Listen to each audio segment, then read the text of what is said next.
रात के 2 बज रहे थे। सन्नाटे में घिरी सड़कें और दूर दूर तक कोई गाड़ी नहीं। रमेश, एक थका हारा टैक्सी ड्राइवर, अपनी गाड़ी धीमी रफ्तार से चला रहा था। उसकी आंखों में नींद थी, पर पेट भरने के लिए सवारी की तलाश थी। रमेश सोचते हुए बोला, एक सवारी मिल जाए तो रात कट जाए। तभी उसका ऐप पिंग करता है। लोकेशन देख वो चौंकता है। एक वीरान सड़क जो कब्रिस्तान की ओर जाती थी। रमेश ने गाड़ी उस लोकेशन पर रोकी।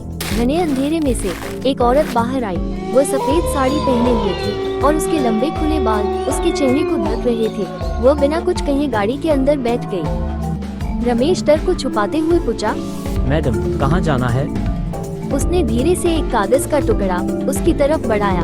कागज पर लिखा था, सीधे चलो, मैं कहूँगी कब रोकना है। रमेश ने मन ही मन में सोचा, ये औरत इतनी देर से एक शब्द भी क्यों नहीं बोली, और ये रास्ता भी कितना अजीब हो। उसने धीरे धीरे रियरव्यू मिरर में देखा।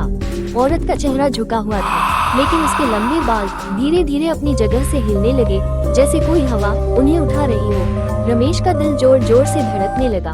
उसने हिम्मत कर फिर मिरर में देखा, लेकिन अब औरत के चेहरे की जगह एक सड़ा गला, खून से लथपथ चेहरा उसे घूर रहा था। काका, कौन हो तुम और क्या चाहिए? कि उसकी उंगलियां खून से लाल हो चुकी थी। रमेश ने डर के मारे ब्रेक मारे। उसने पीछे मुड़कर देखा, लेकिन गाड़ी की पिछली सीट खाली थी। रमेश घबराते हुए सोचा, ये सब क्या हो रहा है? तभी उसने सीट पर पड़े कागज को देखा। अब उस पर लिखा था, तुम्हारा समय खत्म हो गया है। गाड़ी के बाहर तेज हवा का झोंका आया। रमेश के फोन पर कॉल आई। स्क्रीन पर लिखा था, मृत सवारी।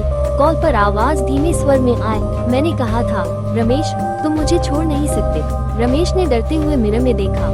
औरत की लाल आंखें उसकी गर्दन के पास थी। तभी गाड़ी बंद हो गई। अगली सुबह पुलिस ने एक सुनसान सड़क पर एक खाली टैक्सी पाई। ड्राइवर का कोई निशान नहीं था। पिछली सीट ए पर सिर्फ एक कागज पड़ा था, जिस पर लिखा था, सवारी पूरी हुई।